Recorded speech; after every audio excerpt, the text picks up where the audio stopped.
నమస్కారం బుచ్చిబాబు గారు. నమస్తే సిరి. సార్, రీసెంట్గా నిన్న ఆర్బీఐ మేనేజర్ గారు ఎవరైతే మాట్లాడుతూ ఎలాంటి మార్పులు అయితే లేవు ఇంట్రెస్ట్ రేట్లో అని చెప్తూనే ఇంకొకటి FCNRBI ప్రోగ్రామ్ ఏదైతే ఉందో అది సక్సెస్ఫుల్ అవుతుంది అని చెప్పడం జరిగింది. అది విన్న తర్వాత అందరూ ఎన్ఆర్ఐస్ కూడా చాలా సంతోషిస్తూ ఉన్నారు. ఇదంతా మాకు ఒక మంచి గుడ్ న్యూస్ అని కూడా చెప్తూ ఉన్నారు. ఇంతకీ ఏంటి, దానివల్ల ఎన్ఆర్ఐకి ఎలాంటి ఉపయోగం ఉంటుంది? సో నిన్న reserve bank of India interest రేట్లు చేంజ్ చేయలేదు. ఇది 4th time in year they didn't change any interest rates, including మనకి గ్లోబల్గా చాలా రకాల ఎకనామీ పరంగా చాలా ఒత్తిళ్ళు ఉన్నాయి ఇండియన్ గవర్నమెంట్, ఇండియన్ ఫైనాన్సెస్ మీద చెప్తున్నాను. As such a common people there is a lot of pressure because of the cost increased for everything. మనకి ఫ్యూల్స్ దగ్గర నుంచి ఇది ముఖ్యంగా రకరకాల ఇష్యూస్ వల్ల రూపీ వచ్చేసి డాలర్తో పోలిస్తే డిప్రిషియేట్ అవుతుంది. Especially last 1 yearలో 13.5% depreciation is huge. ముఖ్యంగా వార్ వచ్చిన తర్వాత ఇంకా ప్రెషర్ పెరిగిపోయింది. సో ఆల్మోస్ట్ ఇప్పుడు లాస్ట్ 3-4 days వరకు 96 ఉండింది, కూడా ఇప్పుడు 93 వరకు వచ్చింది. It's a good sign. So నిన్న ఆర్బీఐ గవర్నర్ గారు చెప్పేటప్పుడు he was talking in that sense.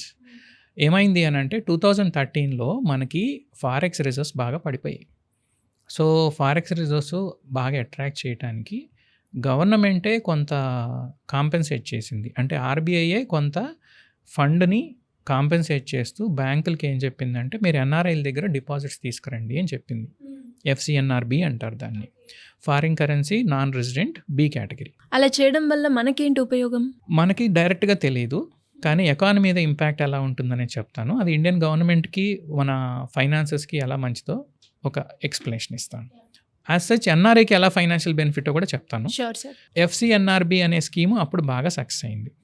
అసలు అది ఏంటి అని అంటే ఎన్ఆర్ఐ ఎవరైతే ఉన్నారో వాళ్ళకి ఫారిన్ అకౌంట్స్లో డబ్బులు ఉంటాయి కదా, జనరల్గా మనీ, దాని మీద వాళ్ళకి తక్కువ ఇంట్రెస్ట్ రేట్ వస్తుంది. రఫ్లీ మన మిడిల్ ఈస్టే తీసుకుంటే 4%, 5% అంతకన్నా తక్కువే వస్తుంది. ఇంకా షార్ట్ టర్మ్ వాటికి ఇంకా తక్కువ వస్తుంది. అదే అమౌంట్ మన Indian government other banks, private banks కూడా ఎలిజిబులే. సో SBI తీసుకుందాం.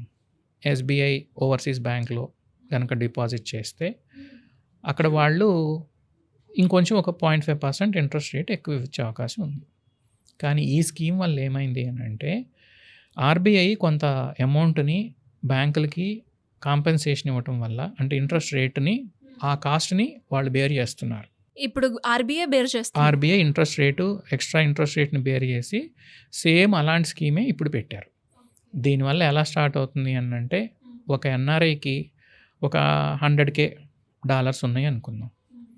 తను మన ఇండియన్ బ్యాంక్ని అప్రోచ్ అయితే, అక్కడున్న ఎన్ఆర్ఐ డివిజన్స్, ఓవర్సీస్ డివిజన్స్ని అప్రోచ్ అయితే నా దగ్గర ఒక 100K ఉంది మీకు ఇస్తాను అని చెప్తే మన బ్యాంక్ ఏం చెప్తుంది అని అంటే నేను నీకు ఇంకొక గ్యారంటీ ఇస్తా, నీకోసం ఇంకొక 900K అనుకో.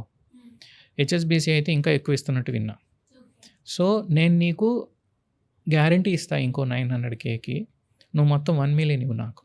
సో 1 millionకి SBLC అంటాం, stand by letter of credit అంటాం. బ్యాంక్ టు బ్యాంక్ ఇస్తారు. సో మన బ్యాంక్ ఏం చెప్తుంది, అబ్రాడ్లో ఉన్న అదర్ కంట్రీ బ్యాంక్కి ఇతను లోను డిఫాల్ట్ కాకుండా నేను పూచి అని బ్యాంక్ గ్యారంటీ ఇస్తుంది. ఓకే, దాన్ని SBLC అంటారు, stand by letter of credit. ఆ SBLCని బేస్ చేసుకొని ఫారిన్ బ్యాంకు ఇతనికి 900K లోన్ ఇస్తుంది. సో 1 million డిపాజిట్ ఇక్కడ ఉంది కాబట్టి వీళ్ళకి గ్యారంటీ రిస్క్ ఏమి ఉండదు. ఇంట్రెస్ట్ రేట్ వచ్చేసి 6.5 నుంచి 7.1 వరకు మన ఇండియన్ బ్యాంక్స్ ఆఫర్ చేస్తున్నాయి.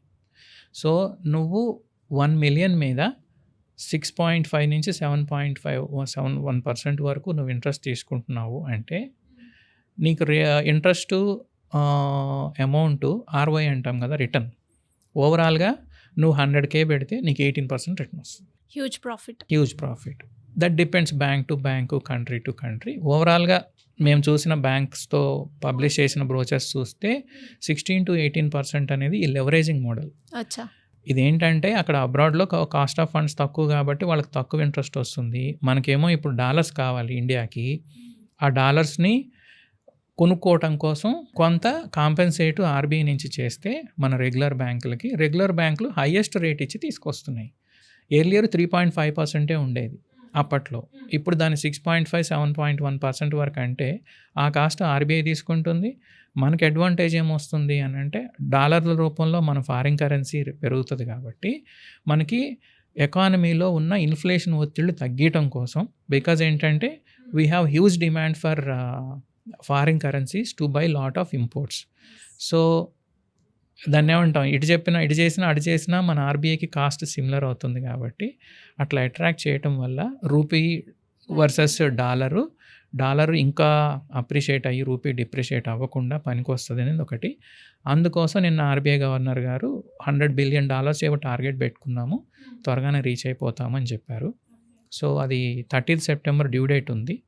సో యాజ్ ఎన్ ఎన్ఆర్ఐ చేయాల్సిన పని ఏంటి అని అంటే ముఖ్యంగా మిడిల్ ఈస్ట్లో ఉన్న వాళ్ళకి ఇది చాలా బాగా ఉపయోగపడుతుంది. ఎందుకంటే అక్కడ డిఫరెంట్ ఉందా సార్ ఏ కంట్రీకి ఆ కంట్రీకి డిఫరెంట్ అంటే అక్కడ ట్యాక్సేషన్ రిజైమ్ అనేది డిఫరెంట్గా ఉండటం వల్ల మన బ్యాంకు ఈ ప్రాసెస్ సేమ్.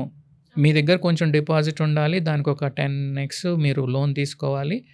ఆ లోన్కి గ్యారంటీగా మన bank SBLC standby letter of credit ఇచ్చేస్తుంది కాబట్టి మీరు ఆ లోన్ డిఫాల్ట్ అవుతారేమో అనే భయం ఆ బ్యాంకుకి అక్కర్లేదు, మీకు అక్కర్లేదు. అలాగే ఇక్కడ ఉన్న ఇండియన్ బ్యాంక్ కూడా అక్కర్లేదు, ఎందుకనంటే మీ డిపాజిట్ ఇక్కడికే వచ్చేసింది కాబట్టి. బట్ ఓవరాల్గా as an NRI your ROI is very very higher. And అన్ని బ్యాంకులు ఫైనాన్షియల్ అనలిస్టులు ఫ్రీ మనీ ఫ్రీ ఫ్లోటింగ్ ఉంటే చేసుకోమని. కాకపోతే ఒక్కసారి పెద్ద మొత్తాల్లో చేసేటప్పుడు అక్కడ రెస్పెక్టివ్ సిపిఎస్ తోటి వెరిఫై చేసుకోవాలి. ముఖ్యంగా యుఎస్ అండ్ అదర్ కంట్రీస్ ఎక్కడైతే ట్యాక్స్ రేట్స్ ఎక్కువ ఉన్నాయో వాళ్ళు అక్కడ వెరిఫై చేసుకోవాలి.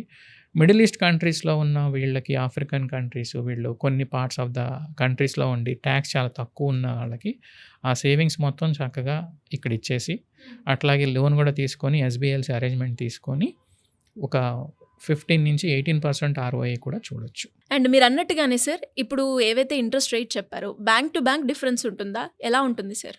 అవును సిరి, బ్యాంక్ టు బ్యాంక్ డిఫరెన్స్ ఉంటుంది. యావరేజ్గా నేను చూసింది 6.5 అయితే మినిమం ఉంది. 6.5 నుంచి 7.1 వరకు రకరకాల బ్యాంకులు ఆఫర్ చేస్తూ ఉన్నాయి.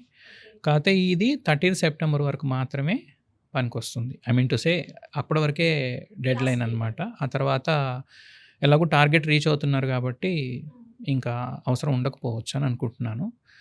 ఆల్మోస్ట్ అన్ని బ్యాంకులు 6.5, 6.7, 6.8 అంతవరకు అయితే చూశాను. 7.1 చాలా తక్కువ బ్యాంకులు ఇస్తున్నాయి.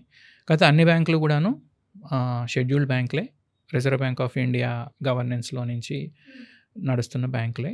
కాబట్టి కన్వీనియన్స్, లాజిస్టికల్ కన్వీనియన్స్ తప్ప ఇంకా ఈ బ్యాంక్ బెటరా ఆ బ్యాంక్ బెటరా అనే పెద్ద ఆలోచన ఏం అక్కర్లేదు. ఐడియా బాగుంది. ఏదో నేనైతే ఆ ప్రాఫిట్ నేను గెయిన్ చేసుకోవచ్చు కదా అని ఎవరైనా ఎన్ఆర్ఐస్ కూడా స్టార్ట్ చేయాలి అంటే ఎలా ఉంటుందంటే చేస్తున్నారు చాలామంది. యాక్చువల్గా నన్ను ఇక్కడ చాలామంది బ్యాంక్స్ అడుగుతూ ఉంటారు కాంటాక్ట్స్ ఇప్పేమని. మేము అక్కడ వాళ్ళకి ఫోన్లు చేస్తే వాళ్ళకి అక్కడ బ్యాంకర్ టు బ్యాంకర్ మాట్లాడుకొని వాళ్ళకి ఈ ప్రాసెస్ అంతా ఎక్స్ప్లెయిన్ చేస్తారు. దీని గురించి ఇన్వెస్ట్ చేసే ఎన్ఆర్ఐలు ఏమీ హెజిటేట్ చేయక్కర్లేదు. Because it's at the end of the day it is a bank that is giving the guarantee to your bank. So మీరు లోన్ డిఫాల్ట్ అవ్వరు. అలాగే ఇక్కడ మీరు ఇచ్చిన ఫండ్స్ ఇక్కడే ఉన్నాయి కాబట్టి ఈ బ్యాంక్ కూడా సేఫ్గానే ఉంది. ఇట్ ఈస్ ఏంటంటే ట్రేడింగ్ ద ఆర్బిట్రాజ్. ఒక చోట తక్కువ డబ్బులు ఎక్కువ ఉన్నాయి, ఇప్పుడు స్విస్ బ్యాంక్లో ఎక్కువ డబ్బులు ఉంటాయి, తక్కువ వడ్డీ వస్తుంది. బట్ మన ఇండియన్ బ్యాంకులకి ఫారిన్ కరెన్సీ అవసరం ఉంది కాబట్టి మీరు మీ క్రెడిట్ లెవరేజింగ్ ఎబిలిటీ అంటాం, మీ మీద క్రెడిట్ రైజ్ చేయడం ద్వారా వితౌట్ హిట్టింగ్ ఎనీ కాస్ట్ అంటే ఎక్స్పెన్సెస్ అది లేకుండానే ఇండియన్ గవర్నమెంట్ ఫారిన్ కరెన్సీని అట్రాక్ట్ చేసే అవకాశము, లిక్విడిటీ పొజిషన్ ఇంప్రూవ్ చేసుకుంటే 96 నుంచి 92 అయితే అందరూ రిలాక్స్ అవుతారు. సో దీనివల్ల ఫైనాన్షియల్గా ఎన్ఆర్ఐస్కి ఉపయోగం, కామన్ మ్యాన్కి కొంచెం relief in the day to day ప్రైసెస్లో కనుక ఏదైనా అడ్వాంటేజ్ వస్తే అది ఉపయోగం ఖచ్చితంగా. ఇట్లా ఎఫ్సిఎన్ఆర్బి ప్రోగ్రామ్ సక్సెస్ అయితే రూపీ మీద ఒత్తిడి తగ్గుతుంది. Super sir, thank you so much. Thank you Siri.